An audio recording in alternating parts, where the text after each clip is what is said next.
Welcome back to கலி cricketer. India ஜெயிச்சுட்டாங்கன்னு சொல்றதா இல்ல ஆஸ்திரேலியா தோத்துட்டாங்கன்னு சொல்றதா? ஆஸ்திரேலியா தோத்துட்டாங்கன்னு தான் சொல்லணும். ஆமாங்க, அவங்க பேட்டிங் இன்எக்ஸ்பீரியன்ஸா இருக்குன்னு இதுக்கு மேல தெளிவா தெரியறதுக்கான வாய்ப்பு கிடைக்கவே கிடைக்காது.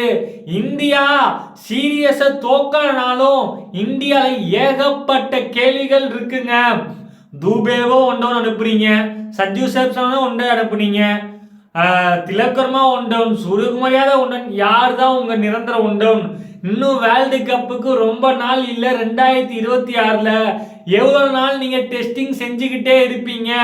உங்களுக்கு 11 பேரும் ஆல்ரவுண்டர் தான் தேவையா? இல்லைன்னா இருக்க எல்லா ஆல்ரவுண்டரையும் எடுத்து 11 பேர் வச்சு அப்படி விளையாண்டுக்கோங்க. ஒரு பேட்டிங் ஸ்கில் வேணா, ஒரு பவுலிங் ஸ்கில் வேணா, எனக்கு வெறும் ஆல்ரவுண்டர் மட்டும் போடுங்கன்னா அப்படி டீம் எடுத்துக்கோங்க. அந்த மாதிரி தான் இருக்கு. பும்ராவை இவங்க கரெக்டாக தான் யூஸ் பண்றாங்களா தெரியலையேங்க. வாஷிங்டன் சுந்தர் ரோல் என்ன? பேட்டிங் ஆடுறது மட்டுமா தெரியலையேங்க. நம்பர் 3 யாரு தெரியலையேங்க. சுமன் கில் தான் பர்மனன்ட் ஓப்பரா? கண்டிப்பா ஆமா, அவர் தான் பர்மனன்ட் ஓப்பர். ஆனா அவரை காட்டியும் பெட்டர் பேட்ஸ்மேன் இருக்காங்களா தெரியலையேங்க. அப்படின்னு தான் பதில் சொல்ல வேண்டியிருக்கு. அதாவது அபிஷேக் சர்மா, சுமன் கில் பவர் பிளேல விக்கெட் விடாம ஸ்டார்ட் பண்ணிருந்தாங்க, இல்லைன்னு சொல்ல. ஆஷிஷல் நம்ம அபிஷேக் சர்மா எப்படி பார்ப்போம்னா அந்த பேட்டிங் இன்னைக்கு கிடைக்கல, பார்க்க கொடுக்கலன்னு தான் சொல்லணும். பட் நல்ல ஸ்டார்ட், டீசென்ட் ஸ்டார்ட் தான் சொல்லி ஆகணும். 167 அடிச்சாங்க, ஓகே. அபிஷேக் சர்மா ஆடினாரு, கில் ஆடினாரு, சூரியகுமார் 20 அடிச்சாரு. கேப்டன்ஷிப் வந்ததுக்கு அப்புறம் அவருக்கு என்னாச்சுன்னு தெரியல. திலக் வர்மா, தூபே, அக்ஷர் பட்டேல், வாஷிங்டன். அக்ஷர் பட்டேல் நல்லா பினிஷிங் பண்ணி கொடுத்தாரு. வாஷிங்டன் சுந்தர், ஜித்தேஷ் சர்மா. இந்த மாதிரி ஜித்தேஷ் சர்மா அடிக்கல, ஒருவேளை அவர் உட்கார வச்சுட்டு அடுத்த மேட்ச் எடுப்பாங்கன்னு தெரியல. அதாவது ஒரு பேட்டிங் லைனப்பு எவ்வளோ முக்கியங்கிறது மறுபடியும் தெரியுது. நம்பர் 3லையும் நம்பர் 4லையும் திலக் வர்மா நான் என்ன பண்ணியிருக்காருங்கிறது நமக்கு தெரியும். நம்பர் 3ல பேக் டு பேக் 100 அடிச்சாரு. நம்பர் 4ல வந்து ஏசியா கப்பை ஜெயிச்சு கொடுத்தாரு. அப்படிப்பட்ட திலக் வர்மா நம்பர் 5 வராரு. ஜித்தேஷ் சர்மா 6 வந்து சொதப்புனாரு. வாஷிங்டன் சுந்தரா, அக்ஷர் பட்டேலா, இல்ல நிதிஷ்குமார் ரெட்டியா, சிவம் தூபேவா, ஒரு பிளேயிங் 11 இன்னும் முடிய இந்த அஜித் அகர்கர், கௌதம் கம்பீரால முடிவு செய்ய முடியலையா? பிளேயிங் 11 ரெடி பண்ணி எனக்கு தெரிஞ்ச பேக்கப் ஸ்குவாடுக்கு தான் ரொட்டேஷன் பண்ணி பார்ப்பாங்க. பட் இங்க பிளேயிங் 11க்கும் சரி, நம்பர் 3க்கும் சரி, கண்டிப்பா அதுக்கான போட்டிகள் இருக்க மாதிரி தான் தெரியுது.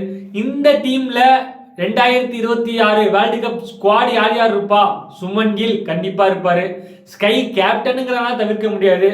ஹர்ஷித் ராணா இருப்பாரு. இந்த 3 பேர்த்த தவிர்த்து மிச்சம் யாரெல்லாம் இருப்பாங்க தெரியாது. மேபி கௌதம் கம்பீர் விருப்பப்பட்டா அக்ஷர் பட்டேல், வாஷிங்டன் சுந்தர், நிதிஷ்குமார் ரெட்டி, சிவம் தூபே, இந்த 7 பேர் கன்ஃபார்ம் தான் நினைக்கிறேன். அதாவது ஒரு ஆல்ரவுண்டர் டீமுக்கு தேவை, பட் ஆல்ரவுண்டர்ஸ் மட்டுமே தேவையில்லை.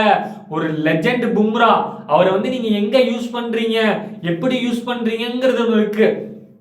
பவர் பிளேல ஒரு ஓவர் போட்டு, மிடில் 10வது ஓவரப்ப ஒரு ஓவர் போட்டு டெத்தில் போட்டால் கொஞ்சம் பெஸ்ட்டாக இருக்குங்கிறது என்னோட ஒப்பீனியன். ரோஹித் சர்மாவும் அப்படிதான் யூஸ் பண்ணியிருக்காரு, மும்பை இந்தியன்ஸுக்கும் அப்படியே யூஸ் பண்ணியிருக்காரு.